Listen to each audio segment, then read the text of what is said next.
संविधान जनजागरण परिषदेच्या निमित्तानं या परिषदेमागची भूमिका अनंत भवरे यांनी आपल्यासमोर सादर करावी. आम्ही भारताचे लोक या माध्यमातून ही संविधान जनजागरण परिषद या ठिकाणी आपण छत्रपती संभाजीनगर अर्थात औरंगाबाद या शहरात आपण आयोजित केलेली आहे. आणि त्या निमित्ताने या परिषदेला उद्घाटक म्हणून आदरणीय महमूद प्राचा सर उपस्थित आहेत. त्याचप्रमाणे वक्ते म्हणून आपले ॲडव्होकेट स्मिता कांबळेसुद्धा या ठिकाणी ताई आलेले आहेत आणि अध्यक्ष म्हणून प्रकाश शिरसाट सर या ठिकाणी लाभलेले आहेत. या संविधान जनजागरण परिषदेचं आयोजन का आणि कशासाठी याचा जर विचार केला तर डॉक्टर बाबासाहेब आंबेडकरांनी अवघ्या 65 वर्षाच्या आयुष्यात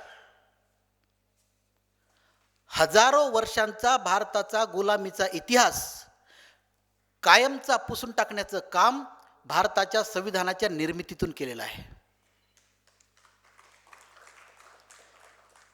आणि संविधान सभेमध्ये डॉक्टर बाबासाहेब आंबेडकरांचे जे एकूण महत्त्वाचे 3 भाषणं झाली आणि त्यामध्ये तिसरं आणि शेवटचं भाषण जे होतं ते 25 नोव्हेंबर 1949 रोजीचं.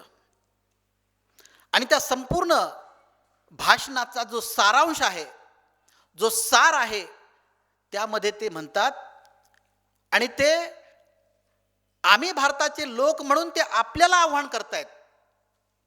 ते म्हणतात की येत्या 26 जानेवारी 1950 रोजी आपला देश एका सार्वभौम आणि स्वतंत्र देशामध्ये प्रवेश करत आहे. आमचा देश पूर्वी स्वतंत्र नव्हता असं नाही, पूर्वी स्वतंत्र होता कधीतरी, परंतु ते स्वातंत्र्य आम्ही का गमावून बसलो याचा विचार आम्ही भारताच्या लोकांनी केला पाहिजे आणि गांभीर्याने केला पाहिजे. आणि जर समजा येणारा 26 जानेवारी 1950चं स्वातंत्र्य कदाचित आम्ही जर गमावून बसलो तर पुन्हा ते आम्ही कधीच मिळवू शकणार नाही या कल्पनेनंच माझं आज काळी चर्र होतंय. हे बाबासाहेबांचं शेवटचं 3ऱ्या नंबरच्या भाषणामधलं शेवटचा सारांश.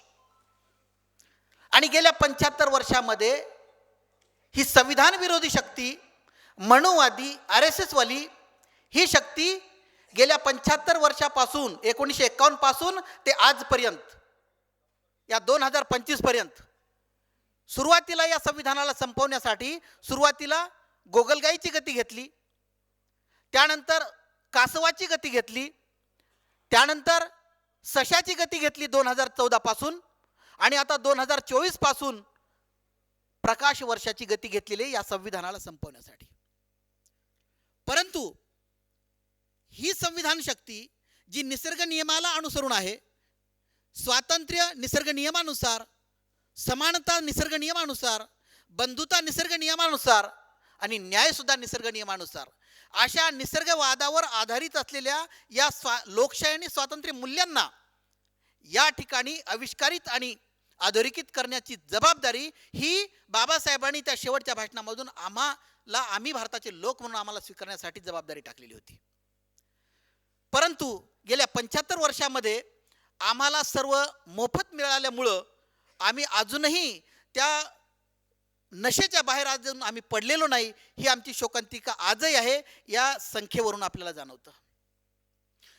आणि म्हणून काळ कितीही सोकावो, संविधान विरोधी शक्ती कितीही नंगानाच करो, परंतु संविधानवादी शक्ती जी आहे, जी या मंचावर बसलेली आहे आणि आपण सर्व बसलेला आहात, आपल्या सर्वांच्या एकमतानं आणि कृतीतून जर आपण सिद्ध झालो तर निश्चितपणे बोटावर मोजण्या इतकी 3.5% वाली ही मनुवादी आणि RSS वादी ही वृत्ती कायमचे संपवल्याशिवाय राहणार नाही. कारण येत्या 26 जानेवारी ही संविधान अंमलबजावणी दिनाचं अमृत महोत्सवी वर्ष झालेलं आहे आणि संविधान दिनाच्या अंमलबजावणी वर्षात सुद्धा हे संविधान अमृत महोत्सवी वर्ष चालू आहे.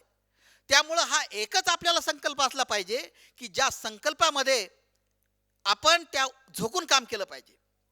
डॉक्टर बाबासाहेब आंबेडकर म्हणतात त्यांनी संविधानातूनच कॉन्क्रीट ट्रीटमेंट सुद्धा केलेलं होतं.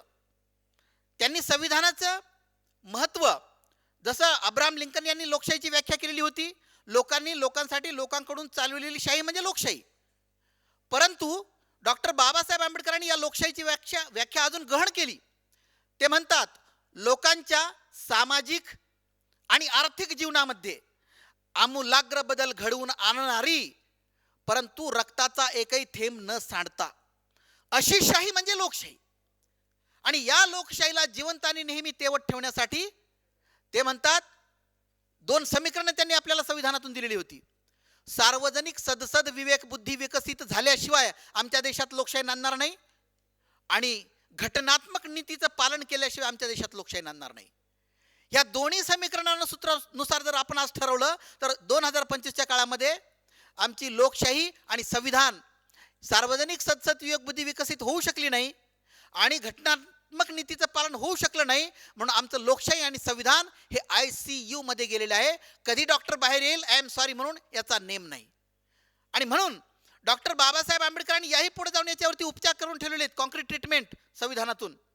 ते म्हणतात की तुम्ही प्रत्येक जण, आम्ही भारताच्या लोक या व्याख्येमध्ये कोण बसतं? प्रत्येक भारतीय नागरिक बसतो. आणि त्यामध्ये त्यांना सांगतात बाबासाहेब, काय म्हणतात? मी अशक्त आहे, मी गरीब आहे, मी कमजोर आहे, माझ्या हातून काय होणार आहे, असं स्वतःला समजून नतधैर्य म्हणजे निराश होऊ नका. तुम्हाला जे जे दिसतं, जे जे कळतं ते शेजाऱ्याला सांगा, पाजाऱ्याला सांगा, नातेवाईकांना सांगा, मित्रांना सांगा. आणि जर तुम्ही हे सांगत नसाल आणि तुम्ही मौन धारण करत असाल तर तुम्ही पुढच्या भावी पिढीचे होणारे खुनी आणि गुन्हेगार ठराल. आम्हाला खुनीही व्हायचं नाही, गुन्हेगारही व्हायचं नाही, कारण डॉक्टर बाबासाहेब आंबेडकरांनी संपूर्ण या देशाच्या संविधानामधून जे काही आपल्यासाठी करून ठेवलेलं आहे की पुढं चालून आम्ही भावी पिढीचे आयुष्य आम्ही चांगल्या पद्धतीनं त्या ठिकाणी हे करू. आणि एवढं करून सुद्धा आम्ही या मनुवाद्यांच्या, RSS वाद्यांच्या या गुलामीच्या नशेमध्ये अजूनही आम्ही आहोत, याची खंत आहे. परंतु या खंतला सुद्धा आपल्याला बाजूला ठेवून पुढे जाणं भाग आहे. कारण डॉक्टर बाबासाहेब आंबेडकर म्हणतात, आत्मविश्वास, कॉन्फिडन्स, कुठल्याही प्रकारचं कितीही संकट येऊ द्या, त्या संकटावर जर मात करून जायचं असेल तर कॉन्फिडन्स आपल्याकडे पाहिजे, आत्मविश्वास आपल्याकडे असला पाहिजे, जेणेकरून आपण त्या सर्व प्रकारच्या संकटावर, त्या संकटाच्या मानेवर गरुड झेप घेण्याची ताकद संविधानातून आपल्या प्रत्येकाला मिळालेली आहे. आणि त्या माध्यमातून आपण पुढे जाऊ शकतो आणि याच माध्यमातून आपल्याला पुढे जायचं आहे. आणि शेवटी बाबासाहेबांनी एकच सांगितलेलं आहे, या सगळ्या संकटावर मात करायचं असेल तर एकच करा की गुलामांना गुलामीची जाणीव करून द्या, म्हणजे ते बंड करून उठल्याशिवाय राहणार नाहीत. या माध्यमातून बाबासाहेबांचा हा आदेश आपण पाळतोय. म्हणूनच आपण सर्व या ठिकाणी या गुलामीतून बाहेर पडण्यासाठी मी स्वतः आणि आपण या मंचावरील सर्व आणि आपण सर्वजण या ठिकाणी आलेलो आहात. आणि त्या गुलामीतून जाणीव बाहेर करून पडण्यासाठी आपण या ठिकाणी आदरणीय महमूद राच्या सरांना बोलावलेलं आहे. आपल्याला त्यांना ऐकायचं आहे. प्रास्ताविक मी या ठिकाणी संपवतो आणि थांबतो आणि आपण त्यांना ऐकण्यासाठी आपण या ठिकाणी तयार होऊया. धन्यवाद. जय भीम, जय संविधान.